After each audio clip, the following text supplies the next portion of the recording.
Today's gospel lesson comes from Mark 1, 40 through 42, the account with the man with leprosy. A man with leprosy came to him and begged him on his knees, "If you are willing, you can make me clean." Filled with compassion, Jesus reached out his hand and touched the man. "I am willing," he said, "be clean." Immediately the leprosy left him and he was cured.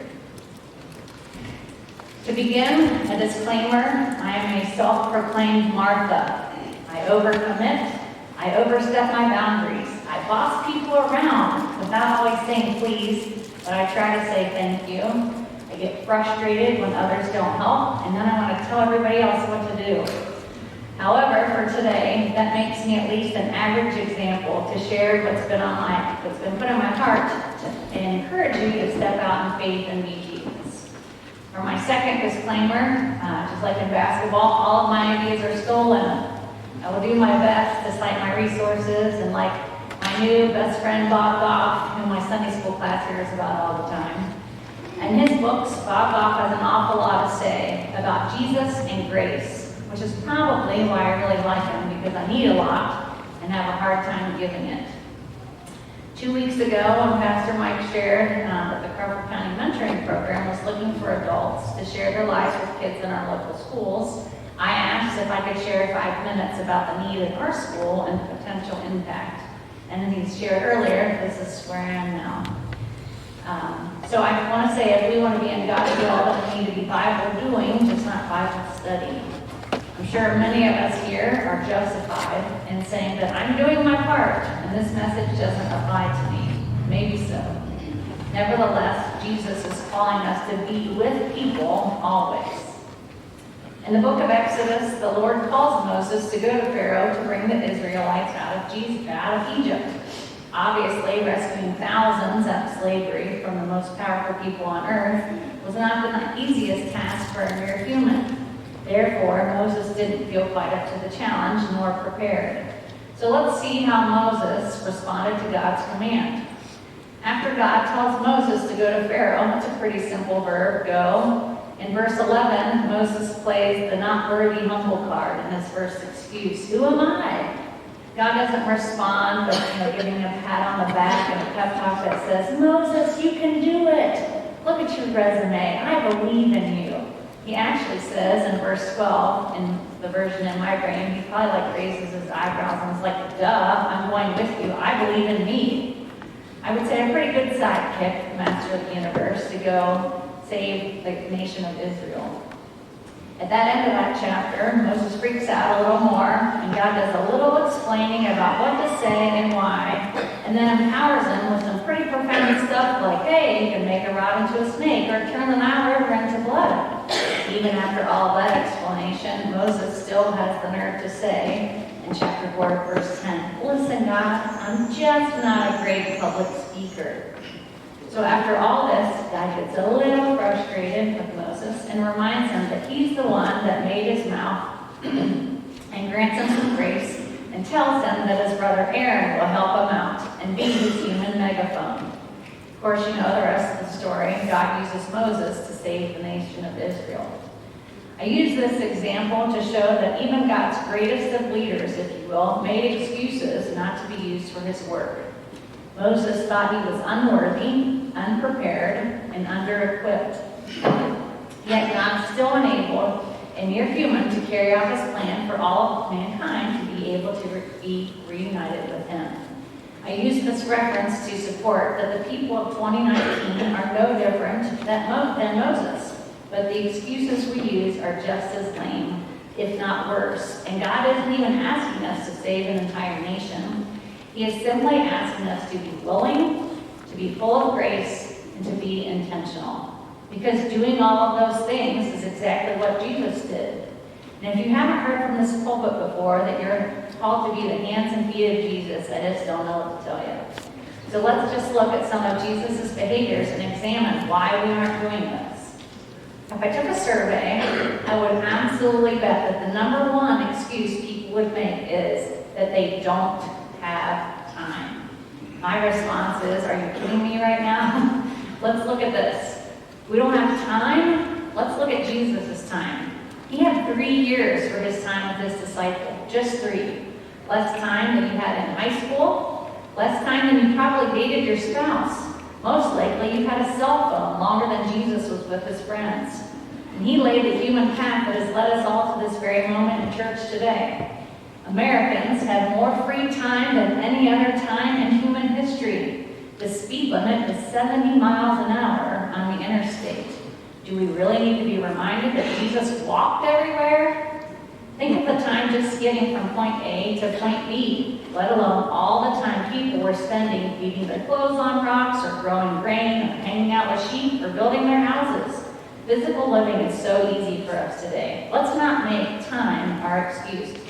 Let's be honest and say that we really aren't willing to give up our own time for someone else's time. Therefore, let's talk about our will, and more importantly, Jesus' will. How did Jesus show he was willing? 1, how about dying on the cross for our sins? That's an easy one, a little too obvious. So instead, let's look at the day-to-day living and interaction that Jesus had with other people. The account of the man with leprosy is in 3 of the 4 books of the gospel. So it must have been a pretty good example of Jesus' treatment of others. My favorite is Mark's account, Mark 1, 40-42. Jesus is traveling through Galilee, again, on foot, and verse 40, a man with leprosy came to him and begged him on his knees, "If you are willing, you can make me clean." Filled with compassion, Jesus reached out his hand and touched him. "I am willing," he said. "Be clean." Immediately the leprosy left him and he was cured. So we have to decide, are we willing? Can we carve time out of our busy schedules and do something for Jesus? I don't know. I'm not sure if we always are. And as a side note, for all of you Marthas out there, and you know who you are, I would encourage you to give some other people a chance to do what you do, to ask them for help, to get started, to play a part. Doing it all because nobody else will step up can also be just as sinful because we are robbing other people from opportunity, simply in not asking, risking that it won't be as good, doing it for the wrong motives, or even being fearful that somebody else will do it better than I can do it. That's another message, but I want to encourage you to seek out others and consider sharing that blessing. So back to my point. Next, the second excuse I think we subconsciously use is judgment and lack of grace. Most of the time I'm going to get to that excuse because I'm already realizing that I'm saying I don't have enough time, let alone becoming the judge and jury of someone else's life choices. Jesus, being God in human flesh, surely had to count the cost of what he was doing all of the time. Ultimately, his love and grace for people outweighed the cost of choosing not to do it, even going to the cross. Leprosy, like many other physical diseases, were by many considered consequences of sin, and that lepers were cursed by God. These people were easily set up for judgment, not only by the public at large, but also their friends and family. They were all thinking, surely this guy had done something pretty major to end up with leprosy. So let's look at the verse again. The man with leprosy came to him and begged him on his knees, "If you are willing, you can make me clean." Filled with compassion, Jesus reached out his hand and touched the man. "I am willing," he said, "be clean." I looked up the word compassion in Strong's Concordance, and it stated that the Greek word splangizomai, which means to be moved in the inward parts. It's so interesting to me that Jesus, upon this brief interaction with this man, just didn't feel sorry for him. That he felt feelings, love, sympathy in the deepest part of his self. Of course, we know that Jesus is love, and we're supposed to be that love. But when do we ever feel that measure, that level for others, and act upon it? What do we feel when we see someone in a truly dire situation? Do we go with love and action over judgment and dismissal? We must come to the realization that God is working on something in our lives that's completely different in somebody else's life, and leave it at that. It's our duty as Christians to start seeing people this way, to catch ourselves in thoughts of criticism and judgment, and get back to WWJD. So let's say we all just decided Jesus, I am willing. I will do my best to keep an open mind. What do you have for me to do? From what I understand about Jesus, he was observant and perceptive and didn't try to complicate it for people. Sort of like the Captain Obvious from the TV commercials maybe you've seen. The ones where the guy in the doorman pilot uniform states something clear to everyone, and then someone responds sarcastically, "Thanks, Captain Obvious." Jesus saw it, made a statement or asked a question, and then did something about it. When dealing with people, Jesus didn't seek out people and share his resume of skills in his wheelhouse and then decide what was best for him. In general, he didn't say, let's pray about it first, and then prioritize his list and come back in a week with an answer. And reading how Jesus interacted with people, he just stated what was obvious to everyone and then offered an act of love right on the spot.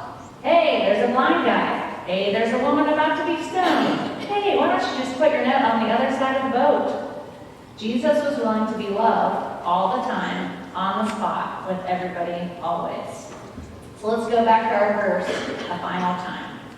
A man with leprosy came to him and begged him on his knees. If you are willing, you can make me clean. Filled with compassion, Jesus reached out his hand and touched the man. I am willing, he said, be clean. So there you go. Jesus sees a man with leprosy. That was a